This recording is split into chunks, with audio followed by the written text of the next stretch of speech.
March 4th, 2007, was a Sunday in the Garfield Park neighborhood of Chicago, Illinois. 24-year-old Celeste Vega put her daughter to bed at 7:30 in the evening. She tucked the blanket around the girl's shoulders the way she always did, folded twice at the top, tight at the sides, a specific architecture of comfort that 3-year-old Nora had learned to expect and would remember. In fragments, for the rest of her life. She kissed her forehead. She turned on the small nightlight shaped like a crescent moon. She said, "Sleep tight, baby girl." Then she walked out of the apartment. She did not come back. 16 years later, in a city 3 states away, a 19-year-old woman would open a shoebox on the top shelf of her grandmother's closet. And everything that had been kept, everything that had been protected and hidden and carried in silence for more than a decade and a half would finally arrive at the surface. But first, you need to understand what Sunday, March 4th, 2007, looked like from the outside. Maya Vega was 51 years old in 2007. She had lived in the same 3-flat on West Wilcox Street for 22 years. The top floor of the building she and her late husband Carlos had moved into when Celeste was 2 years old. The neighborhood had changed around her twice over. The grocery store on the corner had been a laundromat before and a pharmacy before that. Her neighbors had turned over 3 times, but Maya had stayed. Carlos had died of a heart attack in 2001. And after that, the apartment became less a choice and more a fact, the place where her daughter had grown up, where her granddaughter had been born, where the family photographs on the hallway wall stretched from Celeste's first birthday all the way to Nora's first steps. She was a home health aide, had been for 19 years. She worked with elderly patients in their homes, bathing, medication management, meal preparation, the specific intimate labor of caring for someone who can no longer fully care for themselves. Her patients called her Maya. Her supervisors described her as someone who had the gift. What they meant by the gift was the ability to be present with another person's difficulty without becoming diminished by it, to show up to hard situations and manage them with what was available. This was the skill that would define how she handled the next 16 years of her life.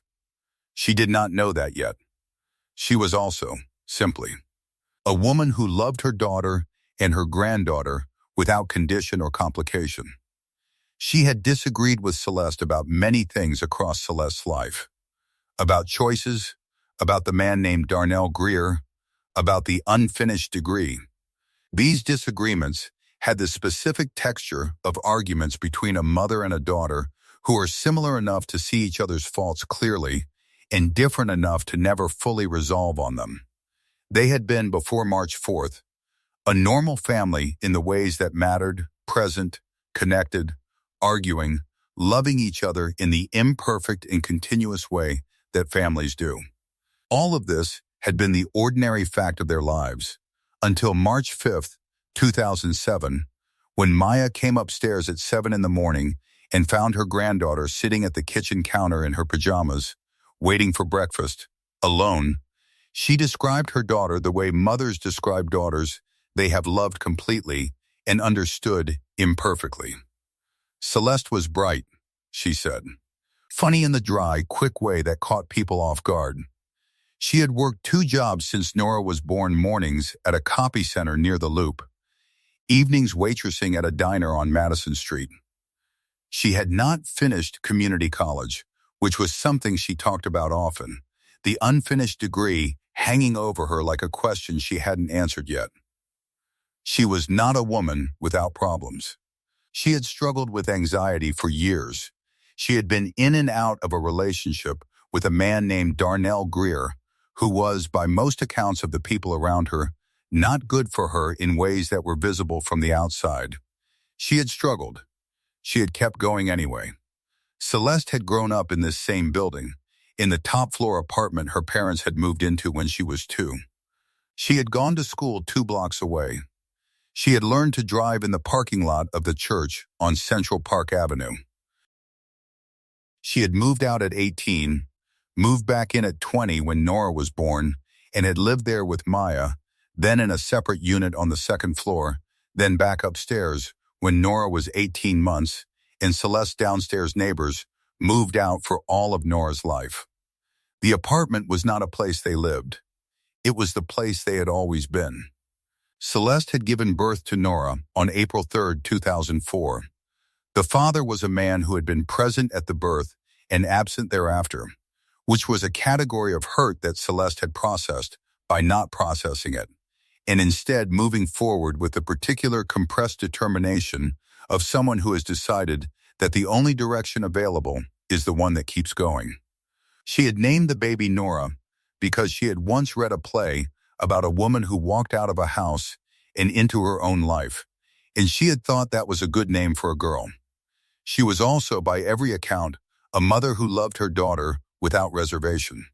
Nora's daycare provider, a woman named Gloria Espinosa, who had watched children in her apartment on the second floor of the same building for 15 years, told investigators that Celeste was one of those mothers. The kind who remembered which cup Nora preferred and which songs put her to sleep, and exactly how much space needed to be between the nightlight and the door for the light to reach the bed correctly. Gloria had cared for a lot of children. She said she could tell, within a week of meeting a family, what kind of parents she was dealing with. She never doubted Celeste. Nobody who knew Celeste Vega doubted that. Co-workers at the copy center described her as someone you could depend on. The manager, a man named Frank Okafor, who had worked alongside her for 2 years, told investigators she had never missed a shift without calling ahead. She was the one who knew where the paper was stored and how to fix the large format printer when it jammed, and how to handle the customers who came in frustrated and left satisfied. She was, in his words, the kind of person a place doesn't know how much it relied on until she's gone. She had been gone since March 4th, which is what made the morning of March 5th, 2007 so completely impossible to explain. At 6:15 in the morning on March 5th, Nora woke up and padded across the apartment to her mother's bedroom. The bedroom was empty. The bed had not been slept in. Nora, who was 3 years old and not yet equipped to understand what an empty bed at 6 in the morning meant, went to the kitchen and climbed onto the chair she used to reach the counter and waited for someone to come make her breakfast. Maya found her there 40 minutes later when she came upstairs to drop off a coat Celeste had left in her apartment the previous afternoon. She saw the empty kitchen. She saw her granddaughter sitting on the chair in her pajamas, waiting patiently. She saw the bedroom door open and the unmade, unslept-in bed through it. She stood in the doorway for a long moment. She was 51 years old, and she had been a home health aide for 19 years. She knew, in the professional and personal sense simultaneously, what it meant when something that should be present was not. She had stood in the doorways of people's rooms before and understood immediately what the absence meant. She stood in this doorway and understood. Then she picked up Nora, went back downstairs to her own apartment, and called Celeste's cell. It rang 4 times. Voicemail, she called twice more. Then, she called Darnell Greer's number from the piece of paper in the kitchen drawer. Darnell said he hadn't seen Celeste since Thursday. Maya called the Chicago Police Department at 7:42 in the morning. The officer who responded was courteous and professional. He explained that Celeste was 24 years old and there was no evidence of foul play. He explained that adults left voluntarily and that it had only been one night. He explained that a missing persons report could be filed, but that resources were prioritized based on risk factors, and that voluntary adult departure was not high risk in the first 24 hours. Maya listened to all of this. Then she said she would not leave her daughter. Not voluntarily. Not for any reason. The officer made a note. This was the first of many times that the system would correctly describe the legal situation and completely miss the human one. The investigation that followed moved at the pace that such investigations move. Celeste's cell phone had last pinged a tower in the Austin neighborhood at 9:47 p.m. on March 4th, 2 hours after she had put Nora to bed. Her debit card had been used once at an ATM on Cicero Avenue at 10:03 p.m. She had withdrawn $200 in cash. After that, the phone went dark and the card went unused, and Celeste Vega disappeared from every official record the way a person disappears when they have $200 in cash and a reason to move without leaving a trail. Maya did not wait for the investigation. She began her own search the same week. She distributed flyers in Garfield Park in Austin, in every neighborhood radiating outward from the ATM on Cicero. She contacted the National Center for Missing and Exploited Children. She called Darnell Greer twice more the second time he stopped answering. She filed formal petitions for extended search resources. She did everything that was available to do, and she kept doing it, and the search produced nothing for 6 weeks. Then the letter arrived. 6 weeks after Celeste disappeared, Maya received a letter.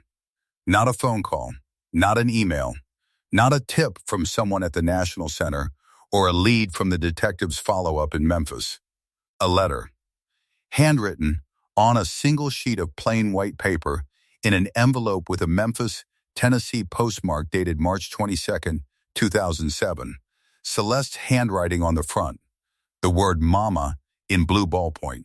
The address written carefully, legibly, the way you write an address when you want to make sure it arrives. Maya found it in the mailbox at 2 in the afternoon when she came home from a shift. She carried it upstairs without opening it.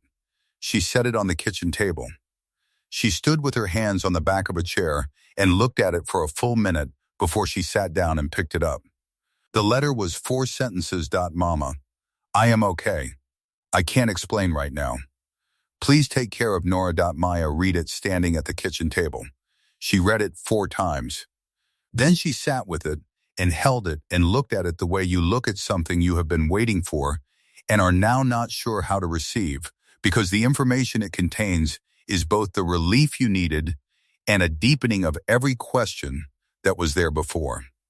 Celeste was alive. She had written this 18 days after disappearing.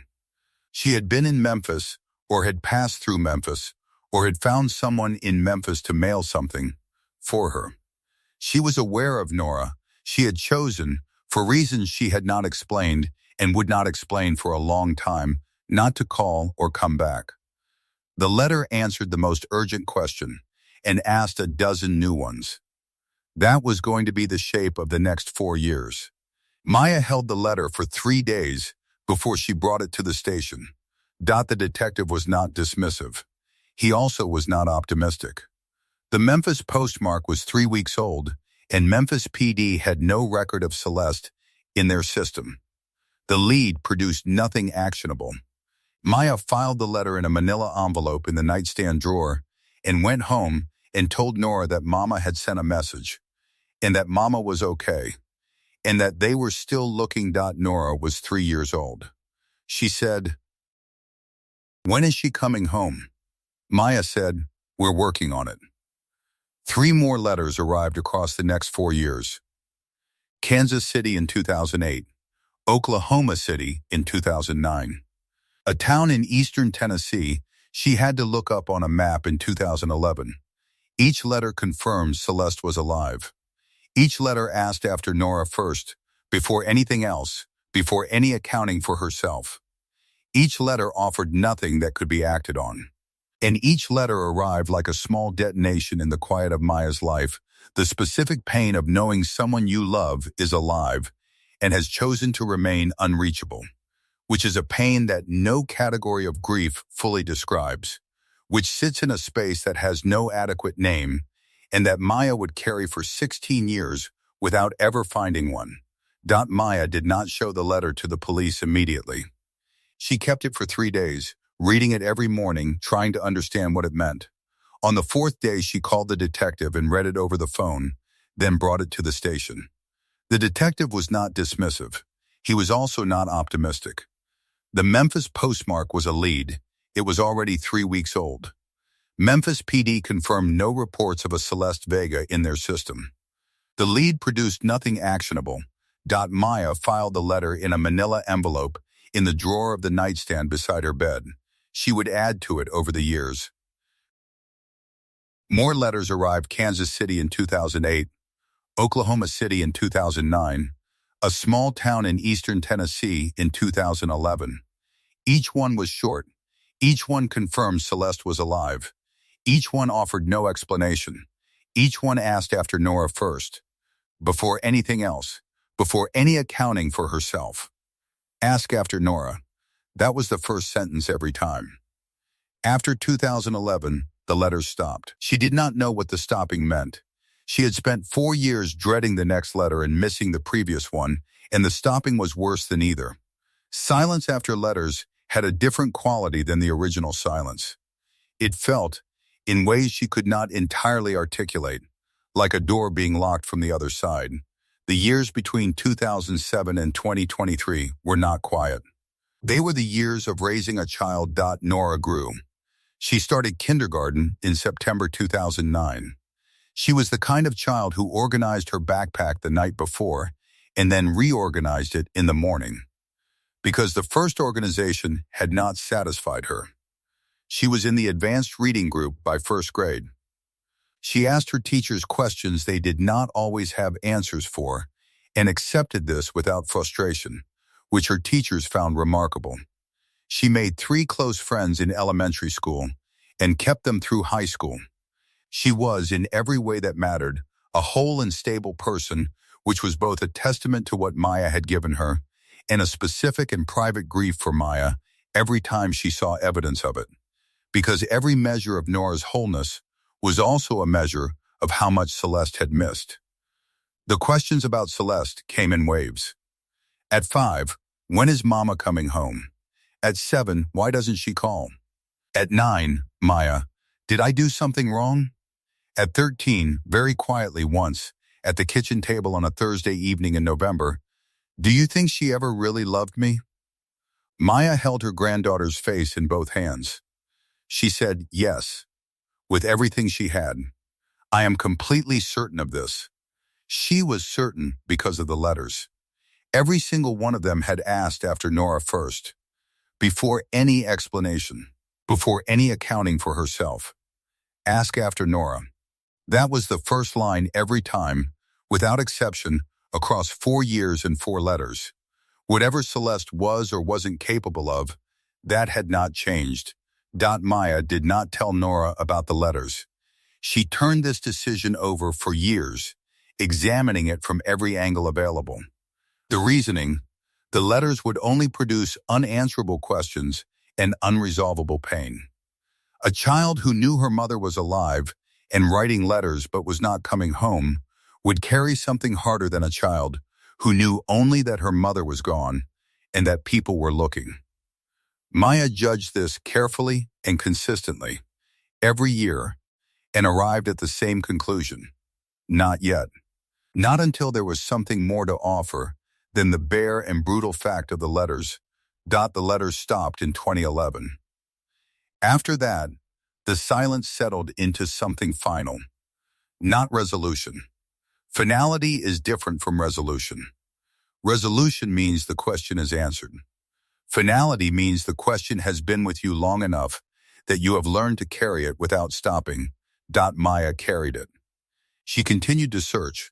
She updated the missing persons report in 2015, 2018, 2021. She submitted age progression photographs Celeste at 32, at 35, at 38.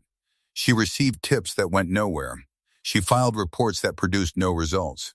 She did everything available and continued doing it, and the doing of it was how she stayed moving through years that would have stopped someone else. Meanwhile, in Nashville, Celeste Vega was doing her own surviving. She had arrived in Nashville in 2011, after years of moving Memphis, Kansas City, Oklahoma City, a town in eastern Tennessee so small she could cross it in 20 minutes. Nashville was large enough to be anonymous and close enough to the landscape she had grown up, adjacent to flat, Midwestern plains, giving way to hills. The particular quality of Midwestern air that it felt, in some ways she could not entirely articulate, like being almost somewhere she belonged. She had a job at a plant nursery on the east side of the city. She had a rented room in a house with 3 other people. Then 2 years later, a rented house of her own, which she had gotten because she had worked at the nursery long enough to be promoted and given a raise, and had begun, tentatively, to build something she had not had since she was 24. A stable life. A small one. But stable. She had a dog named Charlie, a brown mutt she had found outside the nursery in the winter of 2013, skinny and matted regarding her from under a pickup truck, with the specific cautious hope of an animal that has been disappointed before and is willing to try one more time. She had kept him for 8 years. He died in 2021, and she still kept his bowl on the kitchen floor. In 2018, she found a therapist. It had taken her 11 years to get there. The therapist was a woman named Dr. Anita Park, who had a small practice in a converted Victorian in the Germantown neighborhood, and who came recommended by a woman at the nursery whose sister had seen her for 3 years. The first session, Celeste had sat in the chair across from Dr. Park and said, "I left my daughter when she was 3 years old, and I need you to understand that before we talk about anything else." Dr. Park had said, "Thank you for telling me that first. It had taken 5 years of weekly sessions to get from that first disclosure to a place where the return felt possible. Not easy, not uncontested, but possible." Dr. Park called this the work of earning yourself back, the process of understanding what had broken in you and why, and then building enough of a self to believe that the people you had left might still have room for you. In March 2023, Celeste had bought the bus ticket. She had stood at the Nashville Greyhound terminal at 7:30 in the morning on March 10th with a bag packed and the ticket in her hand. The bus to Chicago was at the platform. She had walked toward it, and she had not been able to make herself get on. She had stood at the gate for 20 minutes and watched the bus leave without her. She had gone home. She had sat with Charlie's bowl on the kitchen floor. She had called Dr. Park.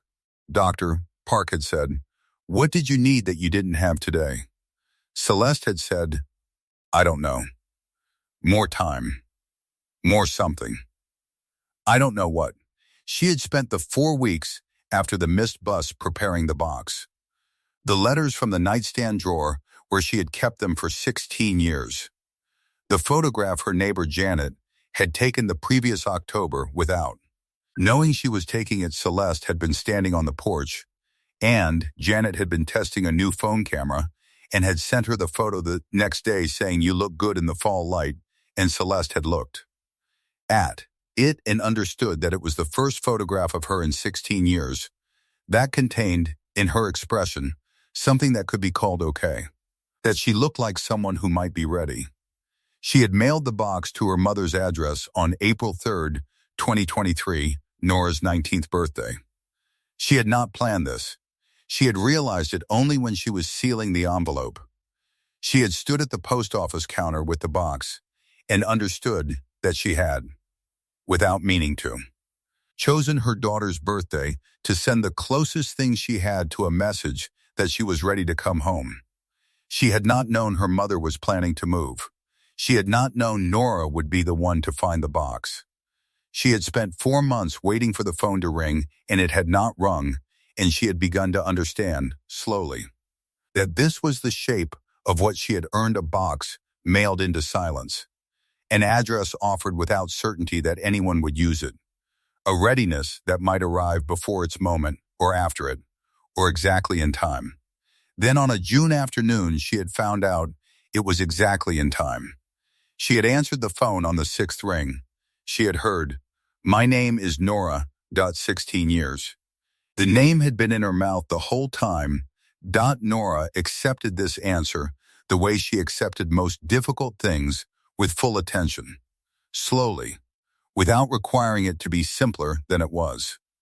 She had been raised by Maya, which meant she had been raised to hold complexity without breaking. She would need that skill more in the next months and years than she had ever needed it before. She was going to use it well. 3 years passed. Then 5. Then the letters stopped, and the silence settled in and became the new normal.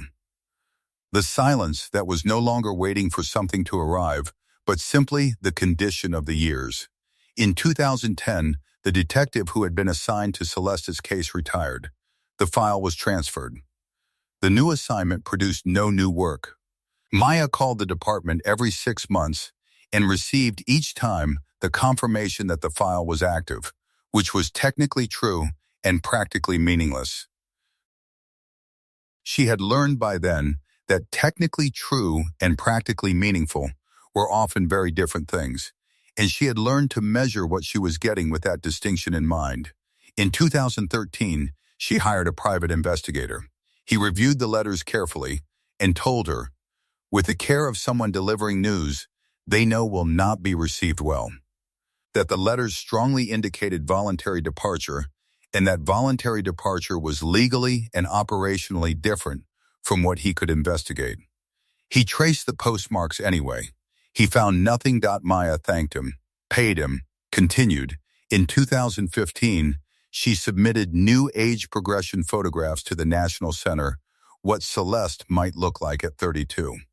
She distributed them in Garfield Park and online. She received a steady trickle of tips across the following years that went nowhere. In 2018, Nora turned 14 and started high school. She was serious about mathematics, bored by most other things, specific and persistent in the way she approached problems. Maya watched her become herself, this particular person assembled from Celeste's jaw and Maya's eyes, and her own specific interior life with the continuous wonder available to people who have watched every step of a becoming and still cannot entirely account for the result. Those kitchen hours were what Maya thought about.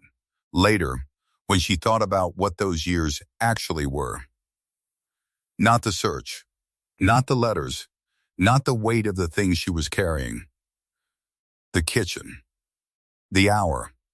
The girl who did her homework at the kitchen table and argued pleasantly about what was for dinner and was, in every way that mattered, whole. In 2020, Nora turned 16. The pandemic contracted their world. They watched television in the evenings and made the same dinners and were, in the specific confined grace of that year, more present with each other than they had been in years. The year was difficult in the way it was difficult for everyone and easier for Maya than most years had been. Because Nora was there. In 2022, Nora graduated from high school. In the fall, she enrolled at DePaul and began coming home on weekends. The apartment adjusted to her partial presence, slightly larger in the gaps, slightly smaller when she arrived, the rhythms reorganizing around her schedule. In the spring of 2023, Maya decided to move. What happened next changed everything. Not because the decision to move was significant in itself, because in the ordinary act of clearing a top shelf, a shoebox came down that had been waiting 4 months to be found. Maya's sister Alana had called from Cleveland in April with a health scare less serious than feared, but the kind of event that clarifies things. Maya was 67.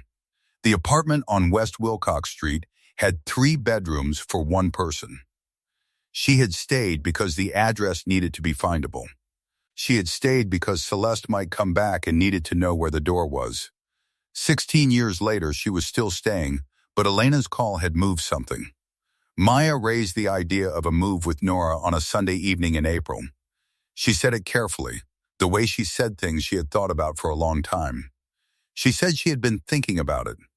She said the apartment was too large. She said Elena was not getting younger, and Cleveland was not that far. Nora looked at her grandmother across the kitchen table. She said, "If you're moving, I'm helping." No pause, no hesitation. The way she said most things she meant. The move was set for July on a Saturday afternoon in late June, 3 weeks before the moving truck was scheduled. Nora drove to West Wilcox Street in the morning and spent the first 2 hours in the kitchen, sorting the pantry and the lower cabinets. By afternoon, she moved to Maya's bedroom. She was systematic about it, the way Maya had taught her to approach any task left to right. Everything down before you start deciding what to keep. She worked her way through the closet methodically. Hung clothes, folded clothes on shelves, 2 boxes of shoes, a hat box Maya had brought from Mexico when she was 22, a plastic container of Christmas ornaments, a stack of folded tablecloths, white, unused for years. And then, at the very back of the top shelf, pushed far enough back to be invisible unless you were specifically looking, a shoebox. Plain brown, sealed across the lid seam with a strip of packing tape that had yellowed with age. Nora stood on the step stool with the box in her hands. She turned it over, shook it gently. Something shifted inside paper, more than one piece, and something that felt like a small flat rectangle. She had grown up inside this apartment. She had known this closet her entire life. She had never seen this box before. She came down off the step stool. She stood in the middle of the bedroom. She knew not precisely, not with evidence, but with the specific intuition of someone who has grown up inside a silence and has become very attuned to the shape of what is not being said. She knew this box was important before she could have articulated why. She set it on the bed. She looked at it for a long moment. Then she went to find Maya. Maya was in the kitchen when Nora walked in carrying the box. She saw it, and she stopped moving. Not dramatically. The way a person stops when they see something they had prepared themselves not to see again, something put somewhere carefully, and time had revealed it anyway, because time reveals things regardless of where you put them. Nora set the box on the kitchen table between them.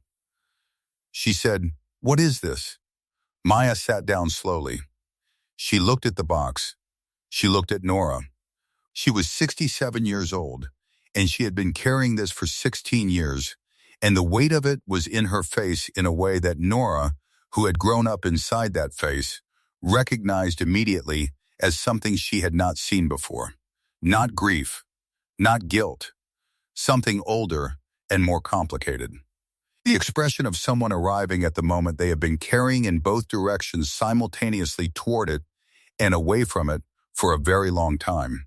She said, "Sit down. What happened in the kitchen in the hour before the box was opened belongs, in large part, to the two of them."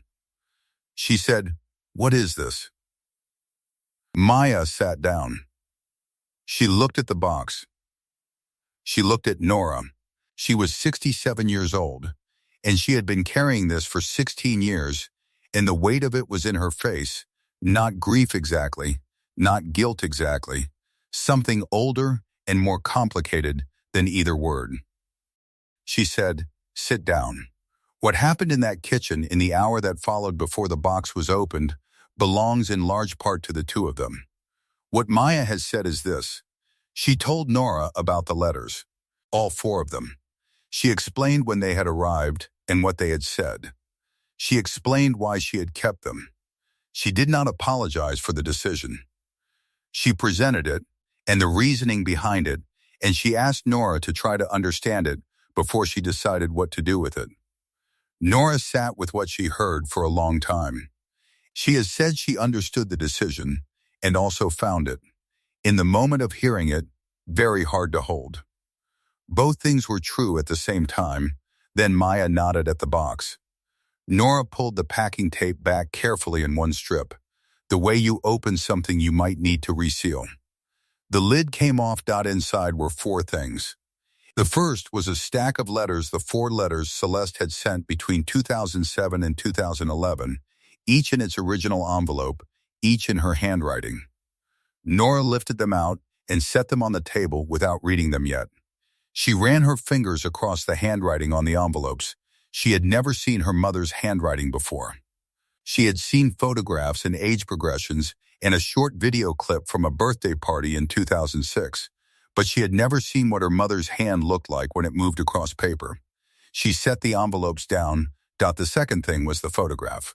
4 by 6 inches, printed at a drugstore photo kiosk on slightly glossy paper. The photograph showed a woman Nora did not immediately recognize. Then she did. because the woman had her own jaw and her grandmother's eyes and a quality of familiar light in her expression that Nora had spent 19 years being unable to name because she had not known what to name it against.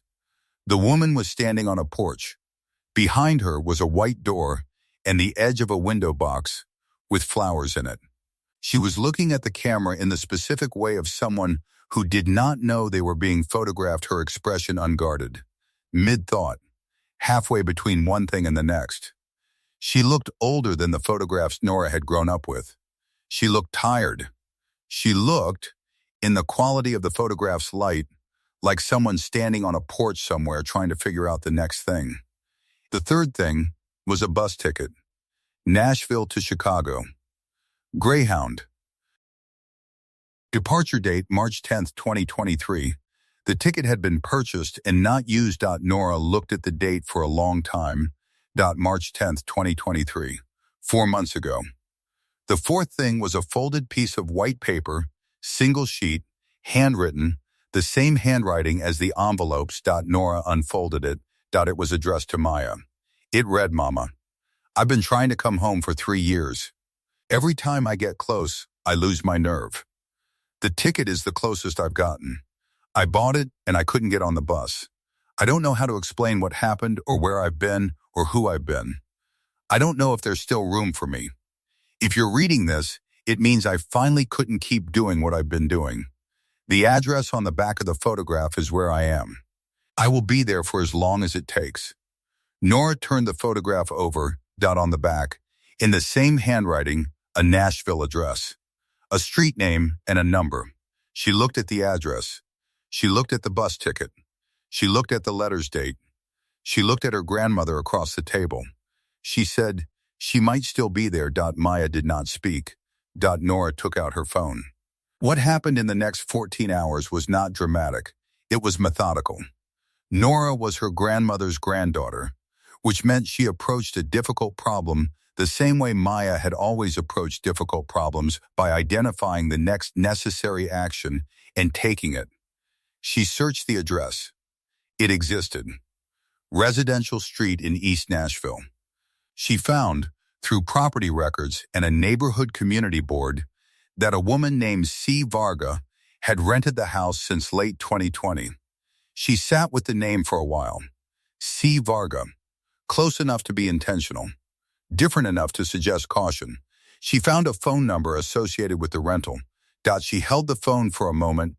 Then she dialed. It rang 6 times. She was preparing herself for voicemail. Then the call connected. A woman's voice. Low, careful. The voice of someone who had learned to be careful about answering phones from unfamiliar numbers. Nora said, "I'm looking for someone. My name is Nora. I think you might know who I'm looking for." The silence that followed lasted 4 seconds. Nora counted them. Then the voice said, "Nora. Not a question. Not surprise exactly. More like the specific sound of a word that has been kept in someone's mouth for 16 years and has finally been spoken aloud into the air, where it belongs." Nora gripped the phone. She looked at Maya across the table. Maya's hand was on the table, open, palm up. Nora said, "Is it you?" The voice said, yes. The call lasted 2 hours and 17 minutes. Nora did not leave the kitchen table. Maya sat across from her the entire time. Neither of them cried during the call. Both of them cried after it. What Celeste told them across those 2 hours was not a clean account. It was broken and incomplete and full of long pauses and the specific inadequacy of words for things that have been lived in silence for too long. But it was the truth, as much of it as she could give in one phone call, and it was a beginning.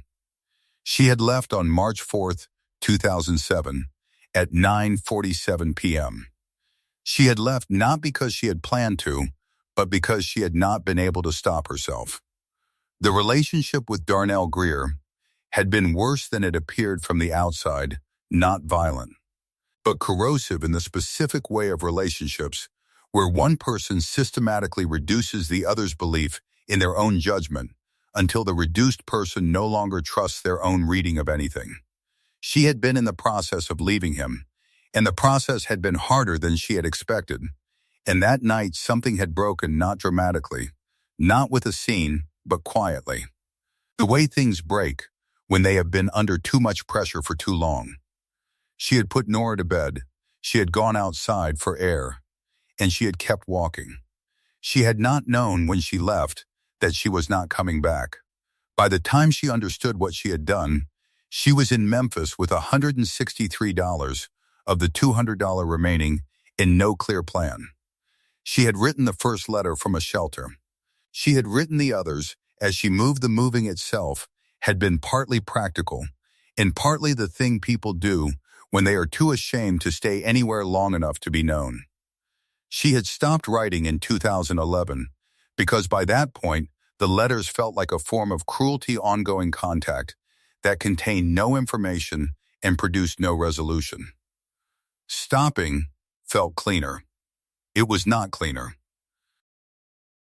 She understood that now. She had spent the years from 2011 to 2020 in two places briefly, in Knoxville, then Nashville, where she had built the smallest possible version of a life. A job at a plant nursery, a rented room, then a rented house. A dog named Charlie who had died in 2021. She had gotten help, not enough at first. Then in 2018, finally, enough.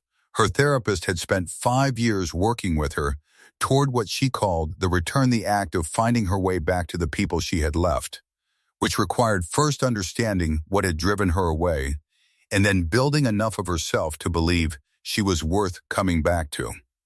The bus ticket had been the closest she had gotten.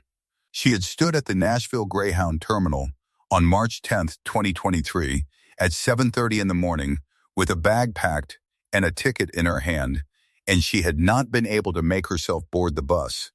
She had stood there until the bus left. Then she had gone home and sat with Charlie's dog bowl, which she had kept on the kitchen floor. And she had decided that she needed to do something with all of it: the letters, the photograph her neighbor had taken the previous fall without her knowing, the ticket, the address, and she had put it in a box and mailed it to her mother's address, which she had known by heart for 16 years without ever using it. She had not expected her mother to be packing to move when the box arrived. She had not expected Nora to be the one who found it. She had not expected the phone to ring 4 months later, but it had rung. And Nora had been on the other end of it. And the word Nora, which she had been keeping in her mouth for 16 years, had finally found somewhere to go. Celeste Vega drove to Chicago on a Tuesday in August 2023. She left Nashville at 5 in the morning in a 2014 Civic that had 140,000 miles on it and that she had been driving for 3 years. She packed one bag. She had planned her route for days: I-65 north through Kentucky, I-90 into the city, the exit she had memorized from memory, even though she had not driven it in 16 years. She had memorized the exit from memory the same way she had memorized the phone number of the apartment on West Wilcox Street, the same way she had memorized the address that was also her mother's address and was also, in some way she had been working toward for 3 years, her address too. She left Nashville at 5 a.m. She drove for 8 hours. She stopped once for gas outside Louisville, Kentucky. The attendant at the pump was a man in his 60s who asked how far she was going, and she said Chicago, and he said that was a good city, and she agreed that it was. She thought about that exchange for the rest of the drive. A good city. She was going to a good city. She had been going to it for 16 years and was finally almost there. She arrived in the Garfield Park neighborhood at 3 in the afternoon. She turned onto West Wilcox Street. The 3 flat was exactly where it had always been. The oak tree on the corner was taller. The building's brick had been repointed since she left, darker in the new places, lighter in the old. The repair work visible as a map of what had been maintained. The front door was the same color. The mailboxes beside the front steps were the same metal mailboxes with the same 3 slots, the name Vega still on the top one in the same black tape. Celeste parked across the street and shut the engine off and sat with her hands in her lap for a long time. She had been preparing for this moment for 3 years, and now that it was present, she found that preparation and arrival were not the same experience. She had rehearsed conversations. She had gone through scenarios with her therapist.